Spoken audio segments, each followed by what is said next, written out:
This is the Business Storytelling Show, a top global marketing podcast listened to in more than 100 countries, live streamed on social media, and broadcast on DBTV. Christoph Trapp chats with industry leaders to help your company tell better business stories. Here's today's episode.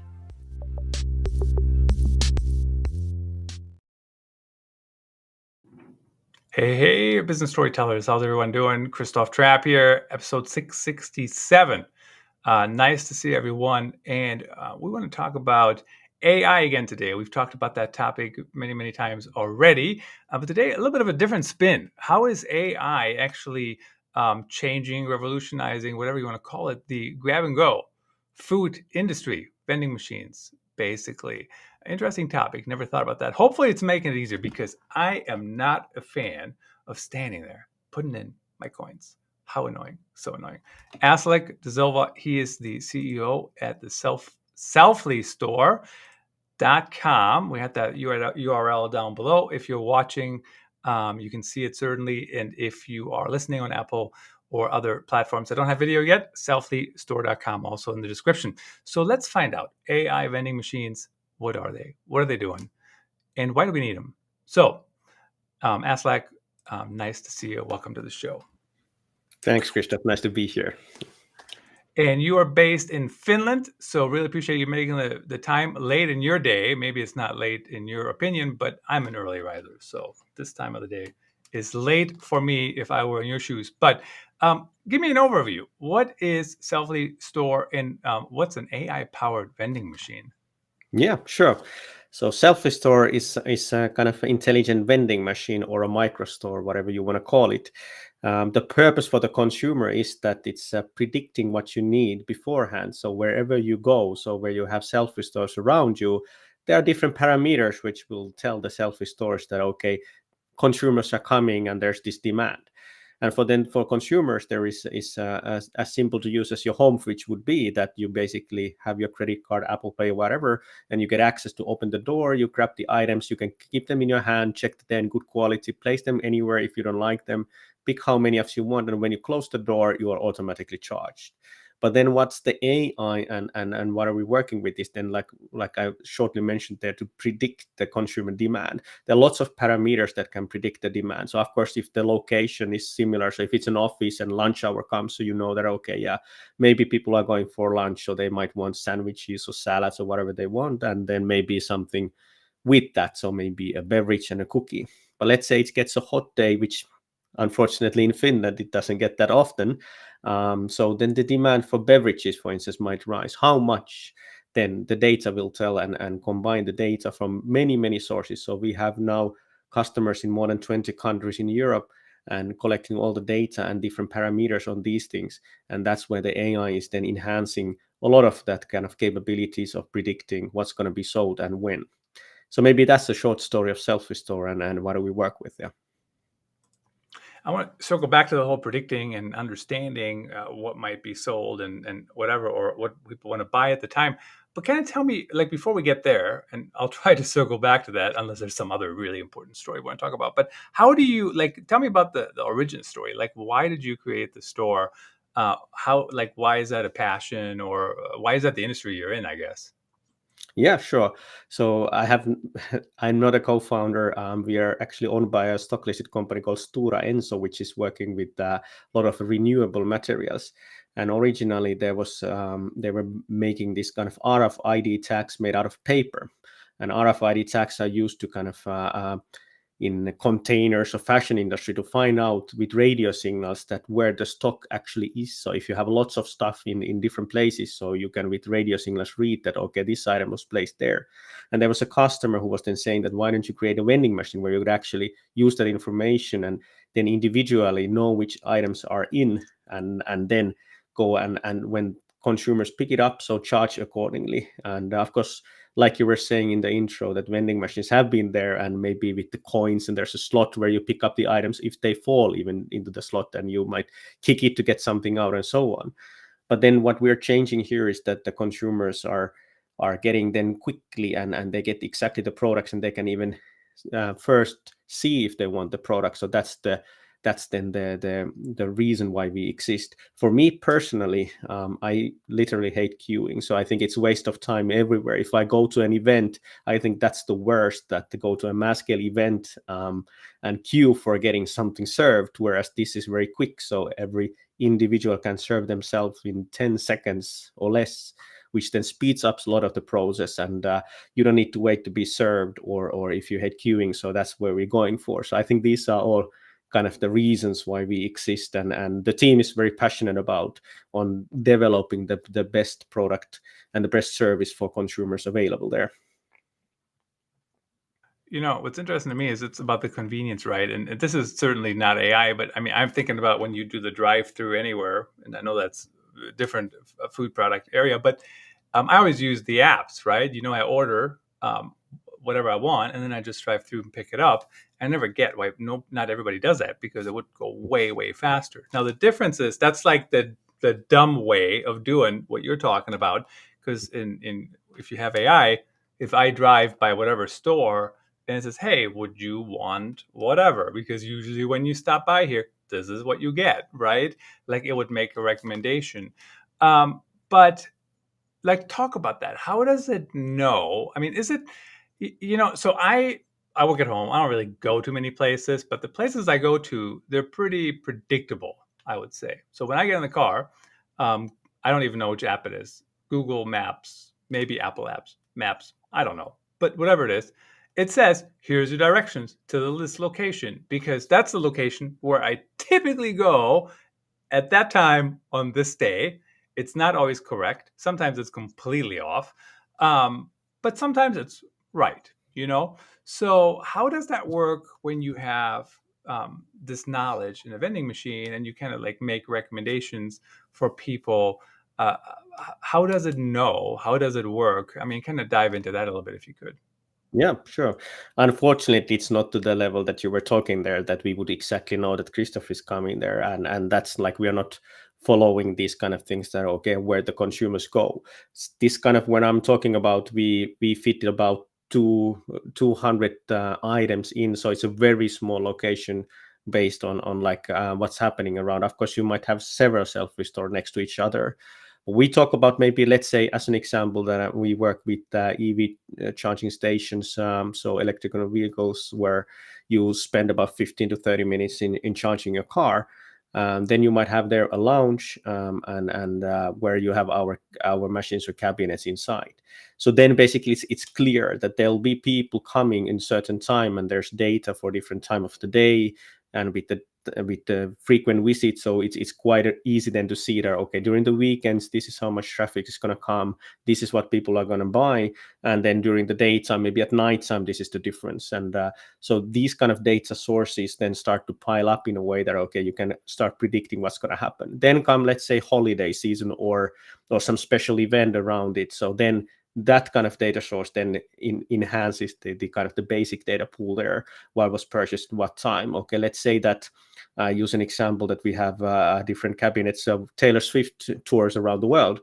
And so when Taylor Swift happens to come to kind of locations where there are self-restores, so we can kind of mark it in the data that, okay, Taylor Swift was here, and then use that information for the next location where Taylor Swift might be around. So with those kind of things, so very small data pools, then enhancing with these kind of other data sources, which will then say that, okay, that is the reason why there was a difference between a normal day.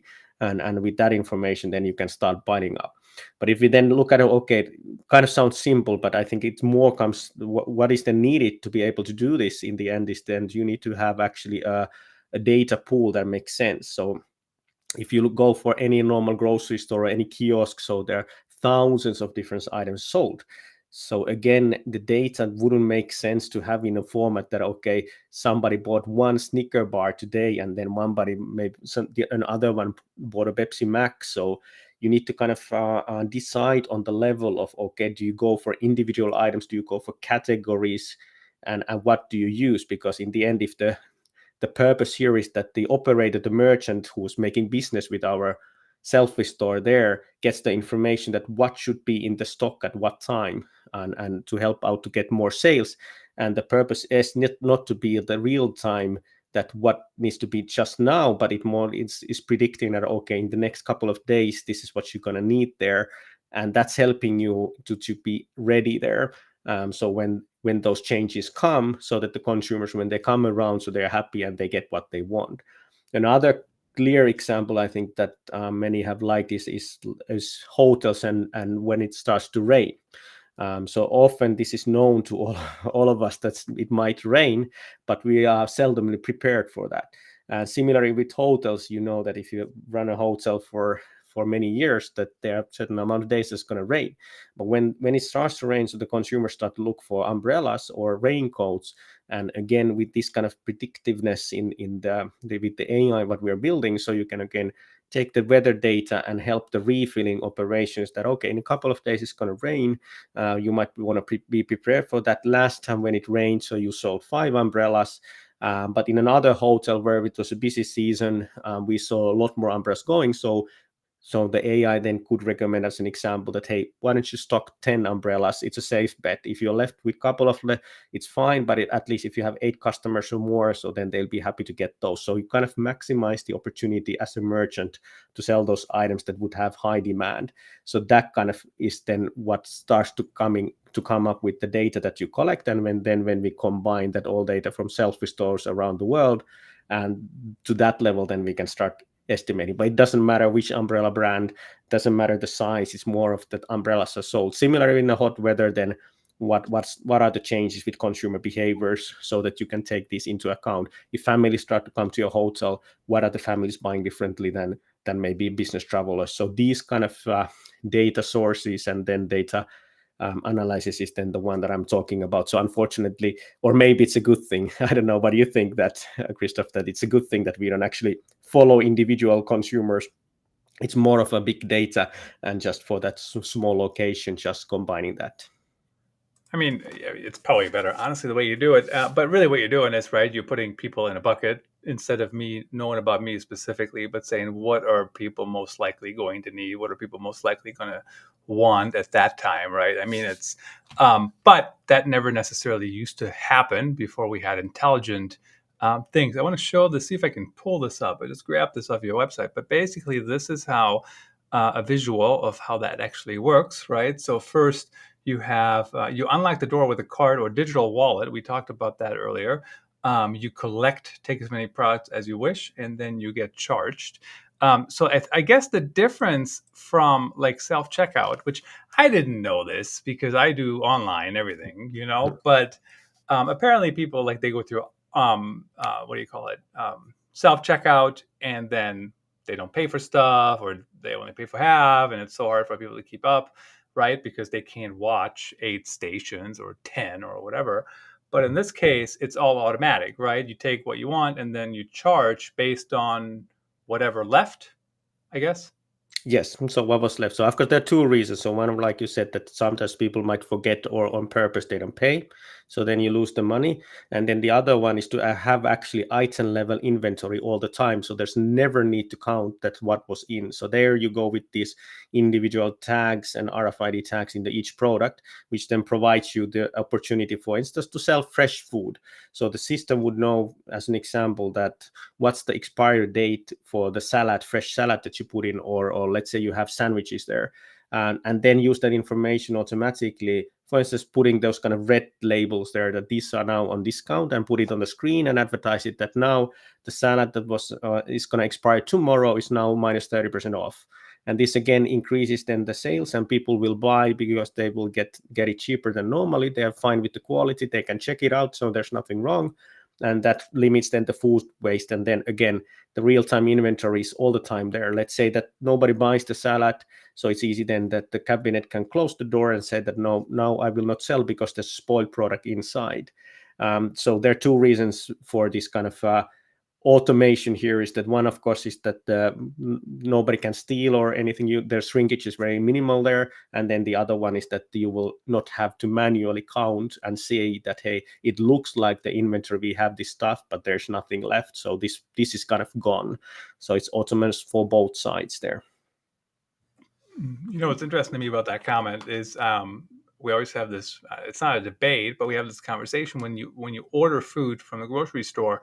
and then they deliver, right?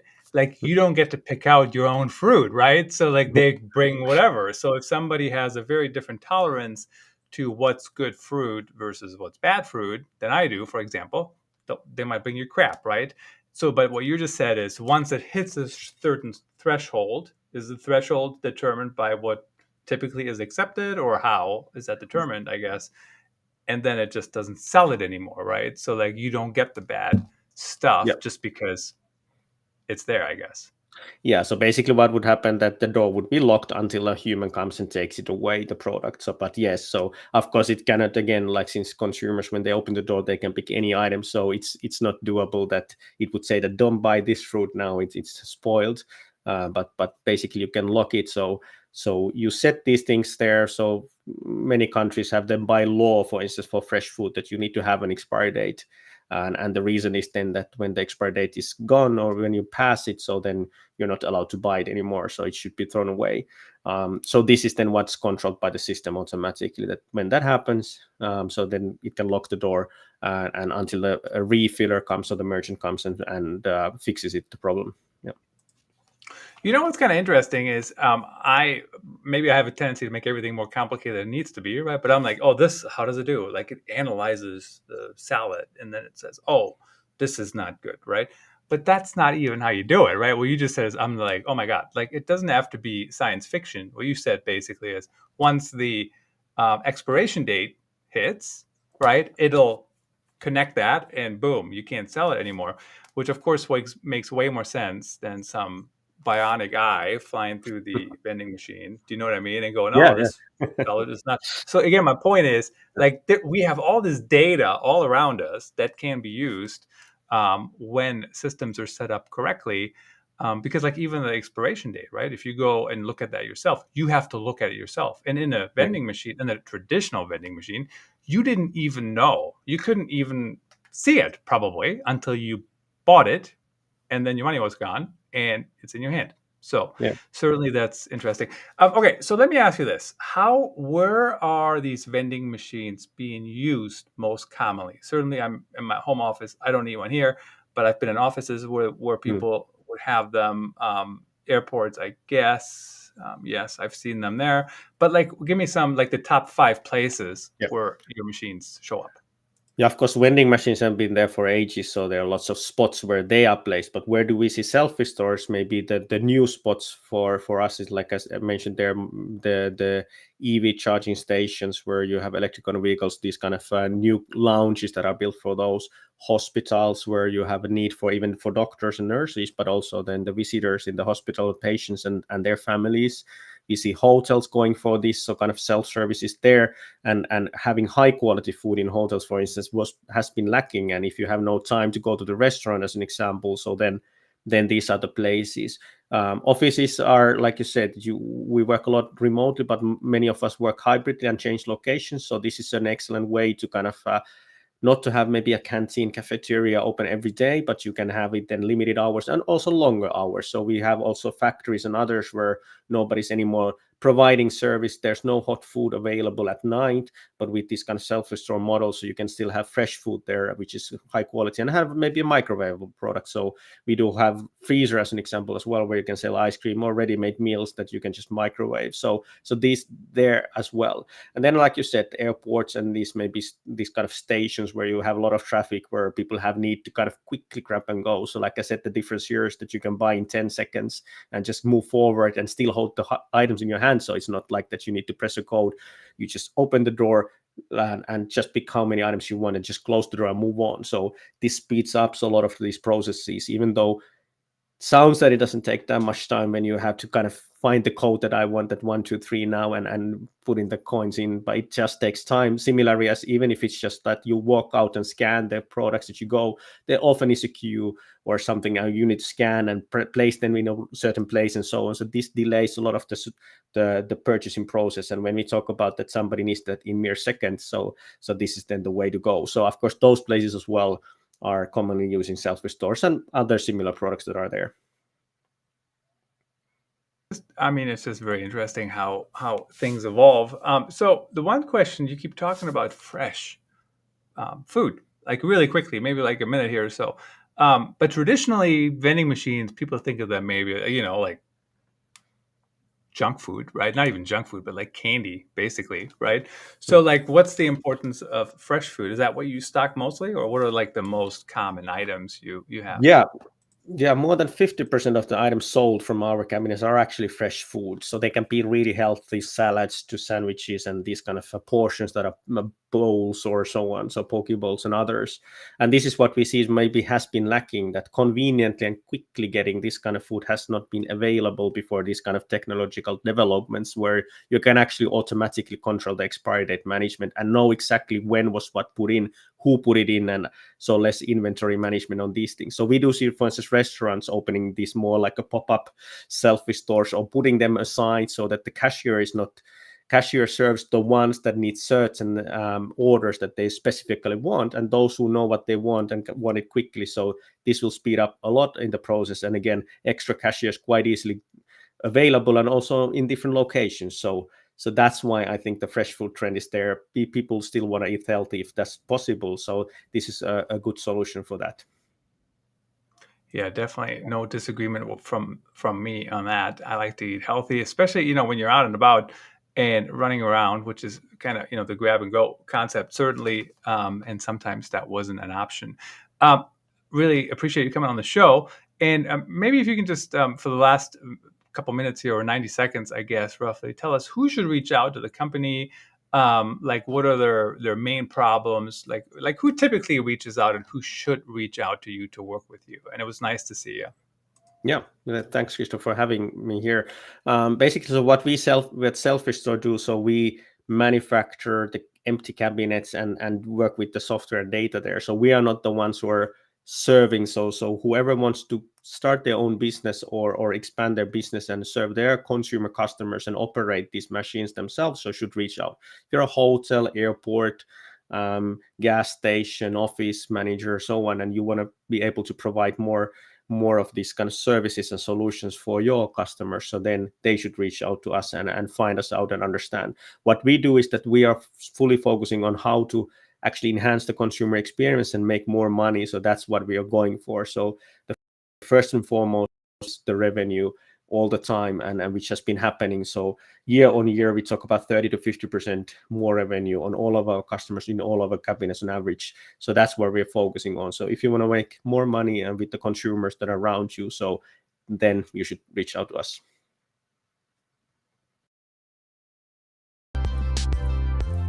Thanks for tuning in. Please rate and review the Business Storytelling Show on your favorite podcast platform, and subscribe